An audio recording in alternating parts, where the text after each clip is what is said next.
বন্ধুরা আজকে তোমাদেরকে দেখাতে চলেছি কিভাবে মাছ চুরি করে। এটা করতে গেলে আমরা মারও খেতে বন্ধুরা তাহলে আমি আমার বাড়ি থেকে একটি ছিপ নিয়ে চলে আর তারপর আমি একটি বড় পুকুর খুঁজে নিই। এই পুকুরটা অনেক বড় আছে, এতে অনেক বড় বড় মাছ আছে। চলো যাওয়া যাক। গাইস প্রথমে দেখে নিতে হবে আমার চারপাশে কেউ আছে কি। আমার চারপাশে কেউ নেই, চলো যাওয়া যাক। চলো এবারে আপনারা গাছের পিছনে বা ঝোপের পিছনে লুকিয়ে যাবেন। আপনারা ছিপটা ঠিক করে নেবেন। এবার ছিপটা ঠিক করা হয়ে গেলে টুক করে ফেলে ঝোপের আড়ালে লুকিয়ে থাকবেন। क्या सोच है रे तेरी।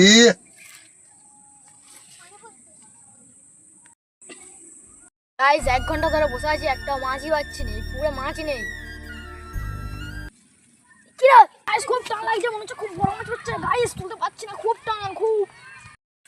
ওরে বাবা এতক্ষণ পর বসে লাস্টে দুটোই পেলাম গাইস।